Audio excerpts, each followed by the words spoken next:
Alaska Airlines has teamed up with Hawaiian Airlines to create new nonstop international flights. Go to alaskaair.com or hawaiianairlines.com, and I'll tell you more details later in the show. Hi, guys. I just got back from vacation. I was in Oaxaca. You can see photos of me unable to get a tan in Mexico at Hello Rachel Bell on Instagram. So I am regrouping and re-airing a very fun episode with the founders of Salt and Straw Ice Cream. The reason I chose this particular episode is because we are getting ready to launch season 2 of my Cascade PBS TV show, The Nosh. And episode 2 features Salt and Straw. The Nosh kicks off Thursday, April 3rd. And there will be new episodes every Thursday night for 8 weeks. If you know me, you know that I am very into low waste and zero waste. So the first 2 episodes of the show are focused on this in regards to food and cooking. And every April, Salt and Straw launches their upcycled ice cream series, where they serve ice cream flavors made from ingredients that would have otherwise ended up in a landfill. So I went down to Salt and Straw headquarters in Portland, and I got to help create an upcycled flavor on the fly with co-owner and head ice cream magician, Tyler Malek. I hope you watch. The Nosh premieres April 3rd. You can watch on TV if you live in Washington or BC, or you can watch from anywhere at any time on the Cascade PBS app or at cascadepbs.org. Okay, let's get into the episode.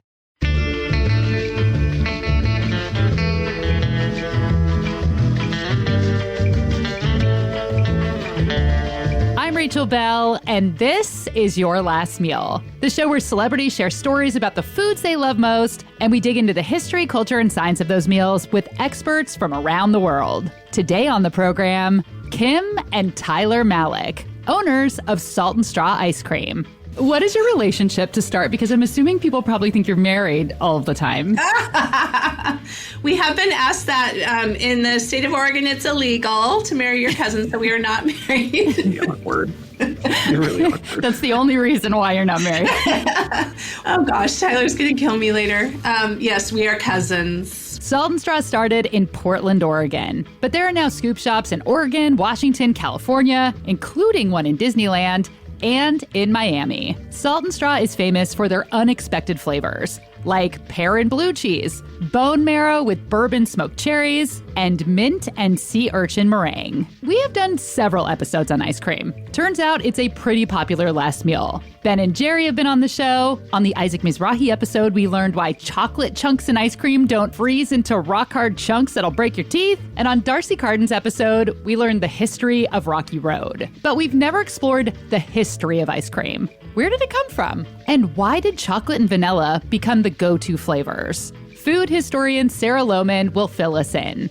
I chat with the owner of a very special New York restaurant that only hires grandmothers from all around the world to do the cooking. All of that coming up later in the show. But first, my conversation with Kim and Tyler Malek. Salt and Straw opened in Portland in 2011. But before this project, neither Kim or Tyler had ever made ice cream. Kim was an early Starbucks employee, starting as a barista when there were only 30 stores and leaving when there were 3,000, having worked her way up to the marketing department. Her last job was with Red, Bono's nonprofit. Tyler was a recent college grad. I had been carrying around this dream of opening an ice cream shop in Portland since the mid-90s. I'll never forget, I saw on Facebook that Tyler was going to go to culinary school. And I said, oh, if you want to go, we have a great school in Portland. You can live in my basement. And during that conversation, he's like, well, what are you up to? And I told him about this journey I was on. And he said, well, I want to help you. I think he got an ice cream maker from the Goodwill and started testing out recipes and sending them to me. And I was like, Tyler, I think I need to hire someone who knows how to make ice cream. That's the thing. I'm like, I don't know. It's just a hunch I have. And so he finally said, I'll move down there. I'll just run errands. I just want to help you. And when you know it, he turned out to be pretty dang good at making ice cream. It was interesting because I have my degree in Chinese, and I was off doing some pretty cool things internationally. And I realized pretty quickly that being home and cooking for my family was really important. This superpower that cooking has to bring people together, through really hard times, which at the time my family was going through. My stepdad passed away from cancer right around then. And being able to cook and just have everyone come together is one of the coolest things I had ever done in my life to that point. And I decided that was more important than anything else I could do. And so, I went to culinary school. You had only made ice cream once, is that right, at culinary school when you proposed that you be the ice cream maker? Yeah, well, I went to savory cooking school. So we had a short pastry class, and I made a Cheetos ice cream. My teacher, it was so funny. She tasted it, and she's like, "This reminds me of something." And I was like, "Oh, that's great. It's bringing back memories. That's a really..." And she's like, "No, it reminds me of sitting in long car rides with my dog puking in the back." And I was like, "Oh my God, I'm so sorry." And needless to say, I've never made Cheetos ice cream ever since then. I have to say, I would have done the same. I made macaroni and cheese ice cream after Van Leeuwen came out with it, and we couldn't get any because it sold out right away. So my friends and I, we all made it. So I support your journey. We thought it was fine, not gross, but not craveable. Yeah, mine was gross. But Tyler quickly learned to make really good ice cream. And from the start, he collaborated with other Portland makers. If I wanted to make a beer ice cream, I actually got to go and hang out and make beer for a week. And then by the end of the week, we were practicing how to brew that same beer with the same malts and the same hops, the same ingredients in cream instead of water. Or if we wanted to make a meat ice cream, we just so happen to have Olympia Provisions, which is one of the first, USDA certified charcuteries in the country, using our cream and sugar to talk about the city in a really unique way. But before they had a store, they had an ice cream cart. We were scooping ice cream for people. It was the first time that we actually served ice cream. And wouldn't you know it, it was during the days that they were filming Portlandia here in Portland. And so who walks up to sample our ice cream but Fred and Carrie? She's referring to Fred Armisen and Carrie Brownstein, stars of Portlandia. I had no idea. I'm so embarrassed. You didn't know who they were? I was just treating them like normal people. I was like, "You want to try ice cream?" And then it was so sweet because they walked away and I'm like, "Tyler, do you know who that was?" And then a few minutes later, they came back and they were trying to be so encouraging. They're like, "This is really good, you guys. You're doing a good job. You've got a chance. You should keep going." And they were so nice. It was really fun. That shows the first thing I thought of when you said that you had this dream since the 90s, because, isn't their slogan, the dream of the 90s is alive in Portlandia, and that's your dream. Your ice cream dream is alive. I've never thought of that before. You're exactly right. See, it all comes full circle. They were still selling ice cream from a cart when a visit from the press changed their trajectory. So a reporter from the Wall Street Journal, she stopped by and sampled our ice cream, and a few weeks later, we got a call from her saying, "Well, I'm going to write a story about salt and straw ice cream. My editor will only let me write the story if you'll promise us that you have national distribution." And I can remember being on my cell phone talking to her. No exaggeration. And I told her this on the phone. Tyler just pulled up in his blue Subaru with a cooler strapped to the top with our ice cream in it. That was our delivery service.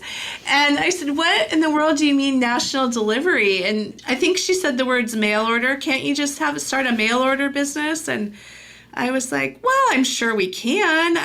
Sure." And she said, "Okay, you have 2 weeks because the story's going to break in 2 weeks." I think the Alberta Arts District, street fair was that night. And I was sitting on the stairs Googling how do you start, a shipping business. And this woman walked by who, no exaggeration, she did it for a living. And so she sat down on the stairs. She's like, "What are you trying to do?" And she helped me get our Yahoo store. There was a Yahoo store back then. We got that going. And we did it. The story ran and we got all these orders. We shipped them out, and little did we know you cannot ship them on pellets of dry ice, the little tiny pellets, because the ice cream will melt. So we shipped all these ice cream boxes out and they all melted.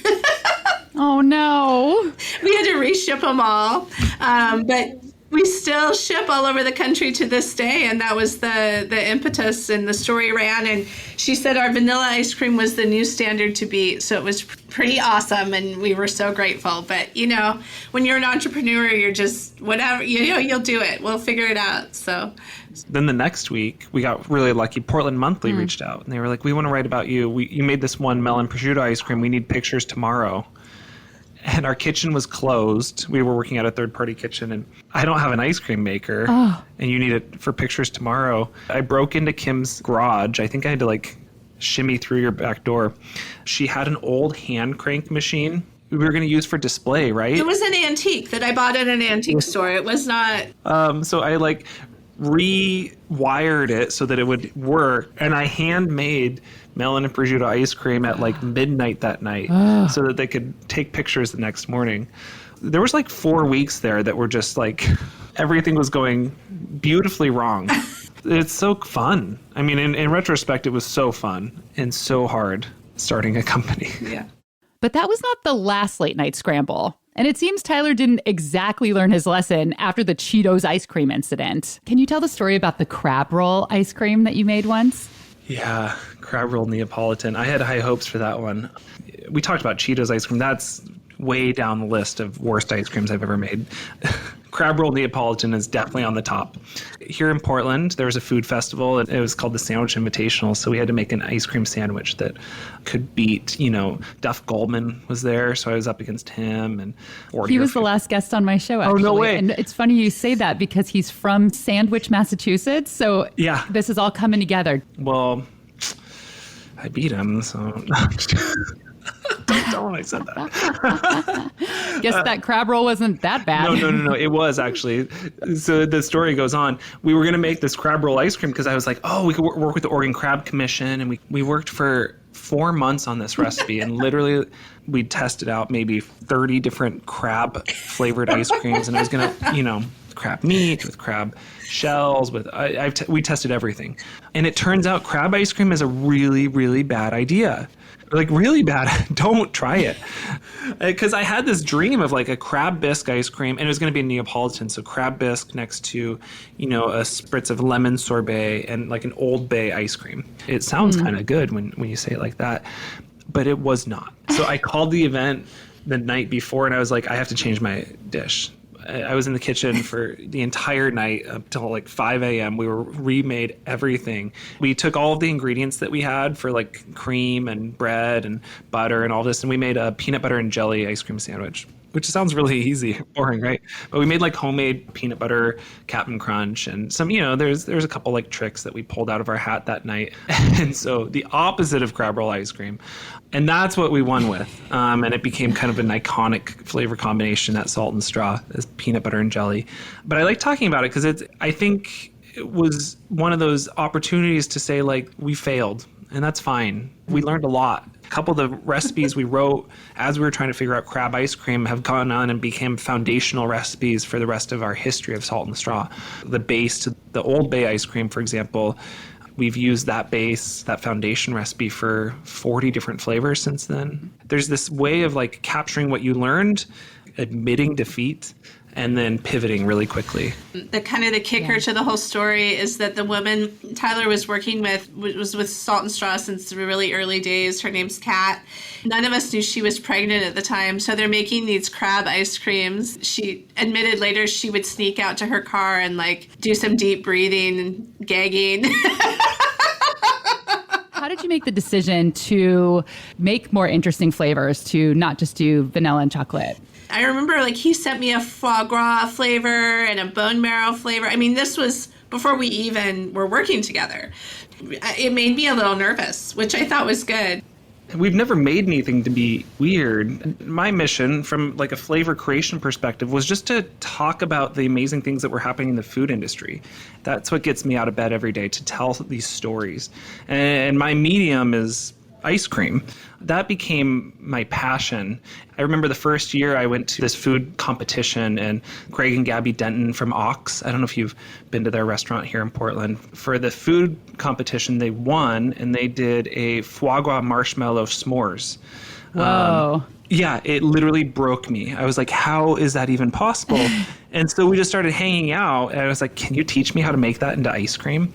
And so we did. And it wasn't to be weird. It was just like, I was like, this is one of the coolest things I've ever seen in my entire life. Let's make this into an ice cream. That's just one of the kind of 200-300 flavors that we made in the first year because of just this inherent inspiration that that the city brought to us. Time for a break. But when we come back, Kim and Tyler reveal their last meals. And we learn what food their grandma always had out on the coffee table. For the record, it was not Werther's Originals.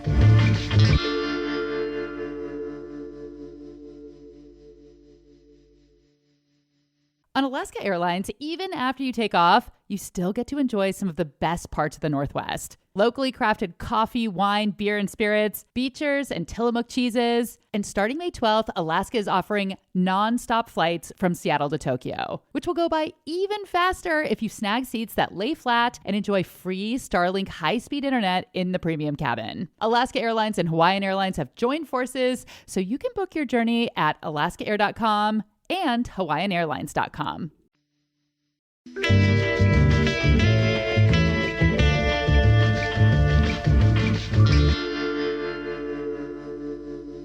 Okay, let's talk about your last meals. Kim, why don't you go first? What would your last meal be? You know, we did coordinate on this. I am going to really buck the trend. My last meal, I would pick a breakfast.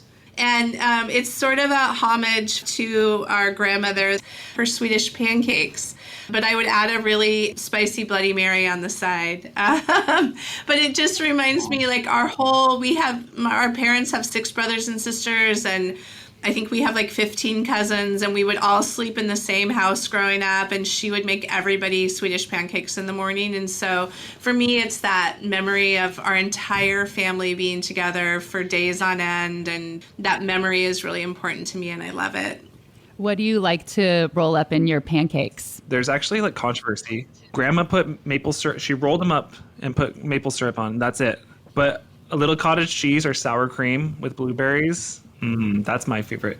But she would roll over if she heard that. Purist. I mean, Rachel, you have to understand, too, that this was in Conrad, Montana. Yeah, it's too fancy. Yeah. It's not a Blantz. What did she think of the ice creams you're making if she's like, ugh, too fancy? I think she was proud. She loved it. Yeah, she loved it. But she stuck with mostly the vanilla. I'm not going to lie. Okay, so let's go back to the Bloody Mary. What do you like inside of yours? Because I feel like the drink is almost secondary to the whole salad that's flying out of that glass. Yeah, so I like it pretty savory and spicy. I'm not looking for the full, like, steak kebab stuck into my Bloody Mary, but I will take, the traditional, well-selected pickled vegetables. Up to you, just a little surprise. But really just the drink itself. Again, I guess a page from my grandma, keeping it true and pure. With extra Worcestershire. That's what I'm talking about, yeah. And Tyler, what would your last meal be? I had to pull one from Grandma as well. We always ate dumplings and sauerkraut. Like, this is relatively uncommon. Not many people know about this, but they're boiled dumplings. And so they're really, really fluffy on the inside, bready, on the inside, but then like kind of gooey on the outside. Maybe like a really giant gnocchi kind of. Every time I cook it, it's really controversial. It takes a bit to get past that sticky icky on the outside. And then you slather it in sauerkraut, kind of toasted some spices, and then sauteed the sauerkraut in those spices and poured it over and served it with a pork roast. And so that was our kind of fancy, that was like our holiday dinner whenever we visited. And I love it so much. The dumplings are just, like, I think it's an acquired taste in many ways, or acquired texture, but I've acquired that, and I appreciate it. What's the background on those? Is it Polish or German or? I think Polish, yeah. I think there were ties to our grandpa's family came from what is now the Czech Republic. I feel like the definition of a dumpling has always been dough with something inside of it. But then there's this whole other category of dumpling, kind of that's more of like a drop dumpling. Yeah. It's interesting that they have the same name because they seem different. No, for sure. Yeah. It's like more of like a matzo ball soup kind of type dumpling, if that makes sense. That's what I was thinking. Yeah. Did you figure out how to make it, or did she share the recipe? I have not made it perfect yet. And it's really hard because you know what? I think I remember being like 8 years old and seeing a box of Bisquick in her cabinet, and she never used it. But I'm pretty sure she was using it for just her dumplings. That was the only time she ever brought it out. Have you tried that yet? I'm a little scared to buy Bisquick on my own. It feels like sacrilege to bring in Bisquick, to like buy Bisquick. I'd have to like wear a disguise so no one saw me. That's what I was going to say. Are you afraid someone's going to see you buying it? Yeah. That's so funny. But that might be the secret. You might nail it if you put the Bisquick in. I know. I think it is. I've been thinking about it a lot lately. I'm pretty sure. Now, Tyler, I'll send it to you online so no one can even trace it back to you. As long as the Amazon driver is going to know. You rent a shed or something that you only have your secret embarrassing ingredients delivered to, so no one knows, like a P.O. box or something. What else would go into that shed, Tyler? Come on. Yeah, what else would go in that shed? American cheese? Oh, no. We have American cheese proudly displayed in our fridge. Yeah, me too. I love Kraft singles all day. Yeah, that's a good question. I don't know. Just a shed full of Bisquick. Okay. It's going to be great. Bisquick and dead bodies.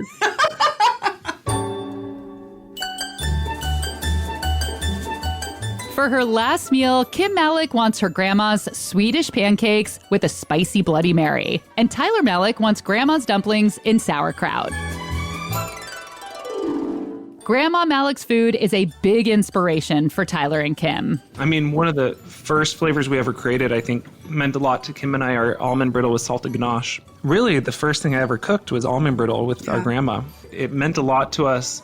And I remember, actually, when we were starting, I was working on the recipe, and I couldn't get the almond brittle just right, so I called Grandma Malek, and I was like, Grandma, can you tell me the recipe? And she immediately said, no.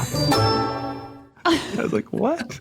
Why not? Grandma, you're gonna make it yourself. Figure it out. And so I had to figure it out from scratch, which is so frustrating. And I think since then I've learned, like, I don't think she has any of her recipes written down. So I'm pretty sure she was secretly just like covering her tracks. I remember like 2 years later, I was like, Grandma, this is the most popular flavor we've ever made. It's so good. People want to take pictures with you. You're so famous because of this ice cream. And she looked at me and deadpan, she was like, well, you didn't double that recipe, did you? Because it's not made to be doubled. I was like, oh my God, Grandma. Well, you wouldn't know that because she wouldn't share her secrets. How would you have known? Exactly. This has been one of my life missions outside of making ice cream, is figuring out how to track down all of Grandma's recipes. And like I said, she never wrote any of them down. Like, she always made crumb caca. Have you seen crumb caca? I got her iron. It's almost like a waffle cone, but it's made into a cookie for the holidays. Her Swedish meatballs. All these recipes I've been trying to hunt down and recreate them from memory. And this is one of my life passions, is to figure out how to write down all of her recipes. One day we're going to get there. Kim, talk about what she always kept on her coffee table. Oh, on her coffee table, I remember there being always Jelly Bellies. Jelly Bellies, always Jelly Bellies. And then the kicker was Cheese Whiz with Ritz crackers, Tyler. Do you remember that? Always. Always a can of Cheese Whiz. And to this day, I can't pass it up without loading up my Ritz cracker and just kicking back and enjoying it. That could go in the shed too, Tyler. Come on. Well, that and iced white Franzia. Oh. When I put a nice cube in my white wine for somebody, I say, do you want it Grandma Malek style? You know, a little ice cube in your box Franzia white wine with your Ritz cracker and squeeze a cheese there. It's not a bad life, you guys. Come on. My mom would only buy that Cheese Whiz when we went camping, and I remember so vividly. I would put the crackers, also Ritz, down my leg and then write my name, all the letters with the Cheese Whiz can on the crackers. That is awesome. Now, there is a tip to all those parents out there trying to teach their kids to spell. You get yourself a can of Cheese Whiz and you spell it on your arm and you can eat it when you're done. So fun. There are so many sweet stories of folks growing up with their grandmother's cooking, learning to cook or bake at grandma's apron strings. But I can't relate to any of them. My Grandma Sue was not a cook. When my sister and I would spend the night at her place, she would make us a generic box of mac and cheese that we ate on TV trays while watching The Golden Girls and 227.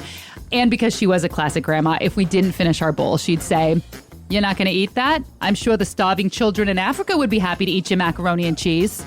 I remember Grandma Sue eating tuna salad. She ate rice cakes slathered in peanut butter, and her fridge was very sparsely populated. There was always non-fat milk, there was off-brand, individually plastic-wrapped cheese slices, and somehow even the inside of her refrigerator smelled like mothballs. She liked to take her fork and mix all of the components on her plate together before taking a bite. And when I was a kid, I thought this was pretty gross. But she'd say, "What does it matter? It all goes to the same place." Grandma Sue was a working single mother in the 50s and 60s in New York City. She was raising 2 little girls on one salary. She didn't have the time or interest to cook. And if you're like me and were deprived of the stereotypical grandma in an apron experience, there is a place for us culinary orphans.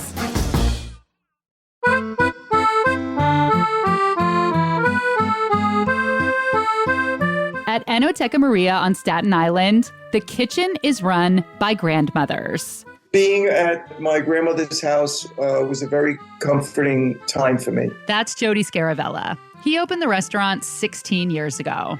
I was trying to recreate that because I lost all of those matriarchs in my life.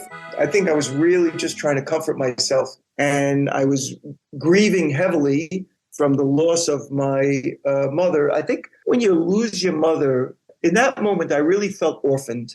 The feeling was profound.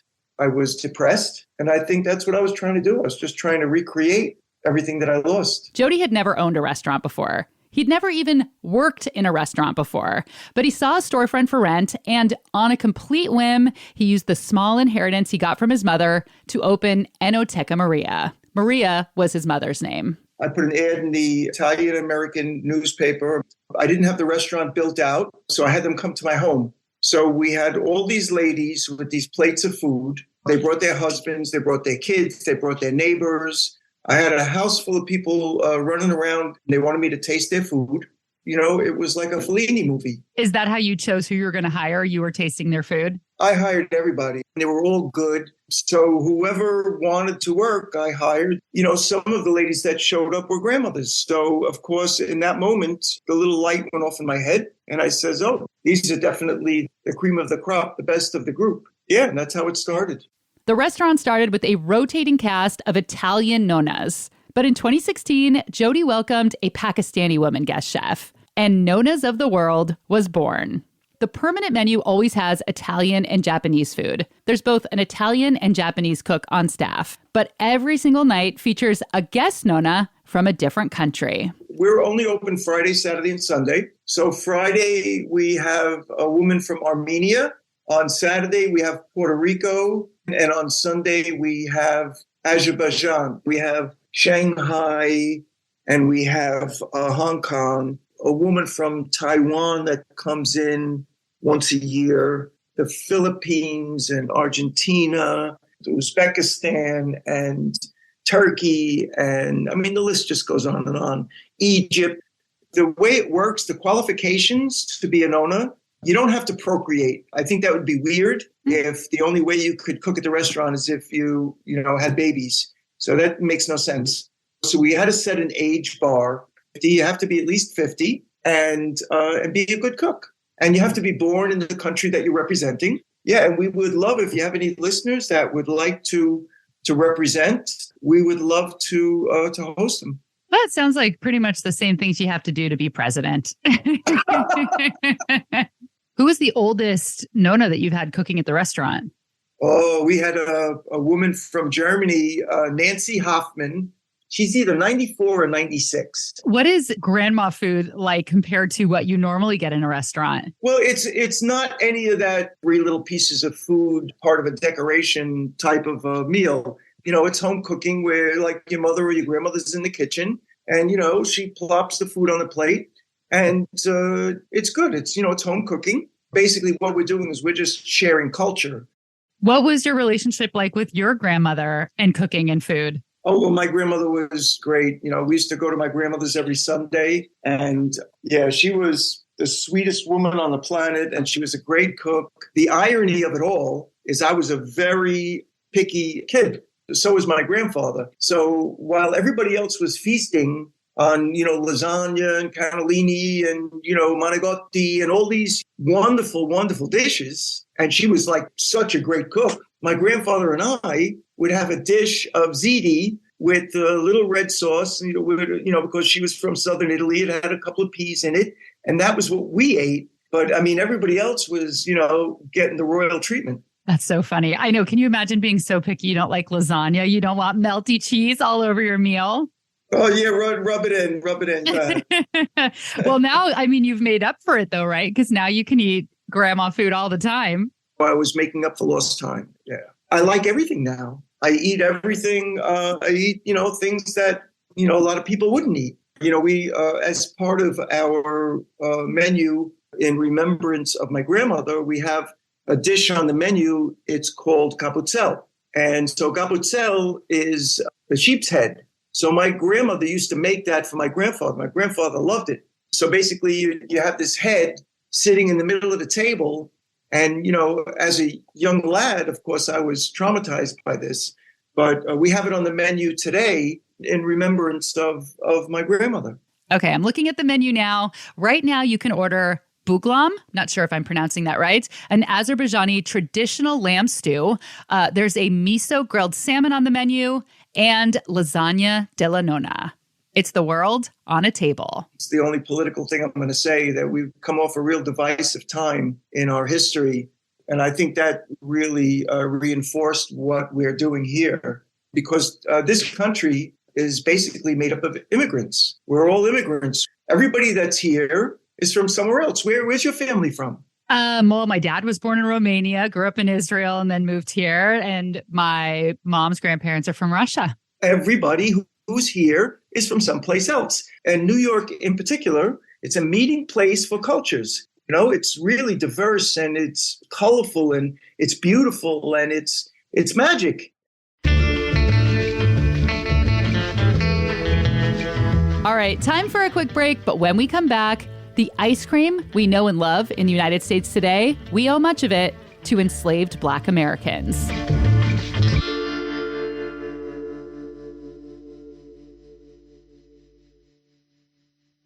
I am always on the hunt for a new food podcast, and one that I've been digging lately is Seattle Eats with Ton Vinh, produced by Seattle's KUOW in partnership with the Seattle Times. Ton is a Seattle Times journalist and food writer. On every episode, he shares his intel on the area's hottest restaurants and roadside food stalls. Everything from where to find Seattle's best teriyaki to the top wines at Costco. Listen to Seattle Eats with Ton Vinh on the KUOW app or wherever you get podcasts.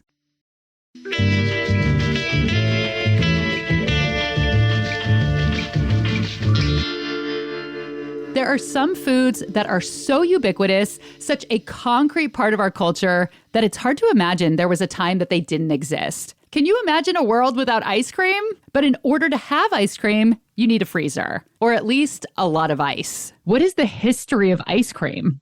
Oh my God. How many minutes of an answer do you want on that? 300.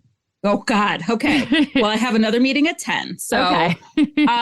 That's Sarah Lohman, food historian and author of 8 Flavors, The Untold Story of American Cuisine. So the history of ice cream really begins with ice and snow in ancient Japan, China, and in particularly Persia. Different sort of desserts were made by gathering snow from mountains. And Persia's really important in this because they are the civilization that fully refined sugar. So a lot of the origins of our worldwide sweets come from Persian culture. In the 16th century in Europe, alchemists figure out how to lower the freezing point of water. If you add salt or saltpeter to ice, you create a super cold slurry that can be then used to freeze other things it comes in contact with. So it was kind of those two origin points came together and we made ice cream. Generally, it seems like traditional ice cream started in Italy. And then as it moved sort of further north through Europe, we began freezing like custard-based things, like almost like a creme brulee. Instead of baking that, people would freeze that base. The creamy custard-based ice cream we know today comes from Europe. And Sarah says it most likely came to America via President Thomas Jefferson, who was an ambassador in France. And took his enslaved cook, James Hemings, with him to get trained as a professional chef and a pastry chef. James Hemings was the first professionally trained chef in America. And so he brought a lot of those French styles of technique back to America at Monticello. They were then mimicked in the White House, mimicked by fashionable society. So it seems really likely that our earliest forms of ice cream were based on European ones. And actually, I should note, too, that when Jefferson came back from France, after he was done being the ambassador, he brought back with him a sorbetier, which is the European tool that was used for freezing ice cream. She says Black Americans are responsible for the ice cream we know today. In America, in the 18th and 19th centuries, it was the enslaved who were becoming these very skilled pastry chefs and were making the ice cream. If someone was able to escape or buy their freedom or was freed after the war, these really skilled chefs moved into places like Philadelphia and opened up catering businesses. So a lot of the American innovations, like American style ice cream, which is creamy without the eggs, and the ice cream scoop with the little thing that you boop to release the ice cream, those were all invented by Black inventors who came from this like legacy of these skilled Southern chefs who moved north and just took over the ice cream industry because they were the ones that knew how to make it. And so a lot of Black men and women not only made lives for themselves, but became extremely successful, wealthy, and respected because of the culinary skills that they were able to carry with them north. So a lot of what we know about ice cream today has to do from some really incredible Black Americans. So what were some of the popular flavors in the States, in the early days of ice cream? So vanilla was a popular flavor. The recipe that we have in Jefferson's recipe collection is for vanilla ice cream. Vanilla is from the Americas. It's from basically modern day Mexico. It was considered a very luxurious flavor. Other than that, anything that was a drink, so like chocolate, we think of that as a solid, but for most of chocolate's history, up until the middle of the 19th century, it was a drink. Tea, coffee, of course. Lemon was a pretty popular flavor. Perfume flavors like musk, violet, orange flower water, rose water. And then there was a popular flavor called ambergris. So ambergris is an impaction that occurs in the bowels of a very small percentage of male sperm whales. And it happens when squid beaks, which are indigestible, get caught in the bowels and they sort of secrete this mucus and there's fecal matter. And then it floats around in the ocean and cures in the salt in the sun. And then it washes up on beaches and people collect it to this very day. It's still used in a lot of the perfume industry worldwide. And historically, the things that we wanted to eat and the way that we wanted to smell, there was more of a crossover. So something like ambergris, which is, considered a perfume, also appears in the earliest ice cream recipe we have from the late 17th century, a handwritten recipe by Lady Anne Fanshawe. What does ambergris taste like? It definitely has these like very fecal notes, but you can get like grassy or barnyard or hay-like notes, all the way to, I think once I called it old man bad breath. It's sort of bacterial as well, but it can also be sort of fresh and forest floor-like. What I had read was armpit. Yeah, you can get that too. Again, it's coming from a creature's intestines, so there's a bacterial situation. I was prepared to challenge Tyler to make an ambergris flavored ice cream, but Sarah says it's illegal in the U.S. In places like Seattle, San Francisco, LA, New York, you have all of these local ice creameries that have popped up and they do really unique flavors. I'm wondering if that existed in history, or is this truly an ice cream revolution? No, I think ice cream just got boring in the middle, like a lot of American food did in the first half of the 20th century. And finally, we're embracing the diversity of America. That being said, we just talked about that one of the most popular historical flavors of ice cream came from a sperm whale's intestines. Yeah. So until Salt and Straw puts ambergris on the menu, like they're not doing anything as wild as what was in the past.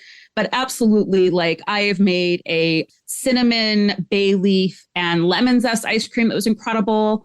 brown bread, like pumpernickel bread ice cream is a popular historical flavor. Just really combinations that you really wouldn't think of today or you would see and think that they were sort of modern and wild. That's what we were originally eating in ice cream, not chocolate and vanilla. There's a really good place in San Francisco. That's an Italian restaurant, but just on the dessert menu, they have maybe the creamiest soft serve I've ever had. And they put really, really high quality grassy olive oil on top and sea salt. It is so good. Another unusual topping, soy sauce on vanilla ice cream. Get those like the salty and like deeply savory and sometimes nutty flavors of like a really good soy sauce on top of like a really like sweet, cold vanilla ice cream. It's a treat. Ooh, I'm going to try that. So let's go back to some more popular flavors. You touched on chocolate and vanilla and a little bit of the history. How did those become the go-to flavors? I mean, it's chocolate, vanilla, and often strawberry are just what you expect at every ice cream parlor. Yeah. That's a great question. And I am probably going to disappoint you in that I don't have a direct answer to that. I think it speaks to something deeper. I think it speaks to some biological human connection to these flavors. I will say that both of them are very complex flavors. Vanilla, for instance, has over 200 different smell and flavor and taste components, different compounds that give us that whole experience of vanilla. So it's a really, really complex flavor and smell. And we never develop flavor fatigue for vanilla. If you think about other strong flavors, maybe something like cardamom, which I absolutely love, but you can't eat cardamom all day, every day. You need a break, right? You never hear anyone say, ooh, I don't like vanilla. So it's not at all understood, but there is some sort of connection on a very deep level with vanilla. And I think that's probably true with chocolate as well. Chocolate has been consumed by humans for like in the range of 5,000 to 10,000 years. Chocolate, its native range is also from Central America to like the sort of north of South America. It is invigorating. It has an alkaloid in it that's very similar to caffeine called theobromine. It releases happy chemicals. They're just flavors that we have a connection to. They're working on a different level in our bodies. Yeah, because vanilla, I've read, is the number one ice cream flavor. It's still the most popular. And then there was an article last year where they did a study, and a big study, and everyone's favorite scent was vanilla as well. So we really, really love that. Isn't it funny that vanilla is referred to often as like basic? That's not really the right perception of it. It's not basic. It's widespread. It's deeply beloved. It's common because we love it so much.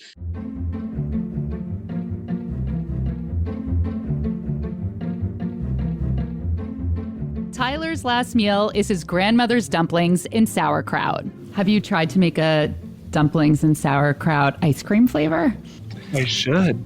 Okay, I will. Rachel, you'll be the first to taste it. I promise. I'm going to try it out actually now. I wonder if you caramelize the sauerkraut, if it would get a little bit sweeter. Because cabbage gets really sweet when you roast it. I love that, like a sauerkraut caramel sauce almost. Uh-huh. Okay, on that note of what I just did, because I was hesitant to say, like, you should make this. Do you get this constantly? Is this a thing that is just your life of people being like, oh, you should make that into an ice cream? Well, yes and no. I think it's kind of fun. Like, and honestly, we get a lot of fun flavors from that perspective, especially people that have grown up with different heritages. People coming in with their life experiences and wanting to share that and like spread that through our ice cream is like, it's one of the coolest things possible. And so we do get a lot of people being like, I want this to be, you should make this an ice cream. And 99% of the time, it's an incredible idea. I remember, Tyler, when we made a rosewater saffron ice cream for the Persian New Year, and there was a little kid who came in to try it and just told the story, like, I can't believe that this is an ice cream, here in the United States. And I feel like it meant a lot to him. He kind of felt seen. And I think people bringing their ideas and collaborating with us, it can have a big impact for folks. And it's really special. I love it. And that was Kim and Tyler Malek's last meal. Go to saltandstraw.com to see if there's a scoop shop near you, or have a pint of ice cream shipped right to your couch. Every month they do new themed flavors, and this month is the Seriously Delicious series. So they're doing flavors like peanut butter brownie cereal puffs and cornflake cookies with Marion Berry jam. Thanks to Jody Scaravella, owner of Enoteca Maria in Staten Island, New York. And Sarah Lohman, food historian and author of 8 Flavors, The Untold Story of American Cuisine. You can pre-order her upcoming book. It's called Endangered Eating, America's Vanishing Foods. Find a link to all of my guests in the show notes. This episode was produced by me and mixed by the wonderful Randy Torres, who also has very pretty hair. Theme music by Seattle's prom queen. She has pretty hair too. Your Last Meal is a Slide Down the Dinosaur media production. Please rate and review us on Apple Podcasts or like the show on Spotify. And if you're not already, make sure you're following along on Instagram. Hello, Rachel Bell. You know how to spell it. You've heard me say it before. Follow the bouncing ball. Belle. I'm Rachel Bell, and this is Your Last Meal. This updated episode is a product of Seattle's Cascade PBS, mixed and mastered by Sarah Bernard. Can you hear me? Yes, you're Yes, very. we can hear you, Kim. You're a little louder. I'm a little loud. I'm like, this is usually me screaming. I have some competition today. Is this better? Yeah, more sultry is what I'm looking for. Is it a little more berry white? Is it still really loud? No, that's good. Okay, Yeah. we did it. Are you taking like a weed gummy or something? What's that? Olives. Oh, cute. They serve them on Alaska Airlines, and I like them so much I order them by the case now. I was going to say it looks like something you'd get on the airplane, so accurate. Were you really going to say that? Yes, I was. Yeah. You have to give me the same stories you gave the Today Show, okay? I have to give you the same story. Well, it's always, you know what the funny thing is? It's always the same story because that's the only story I have.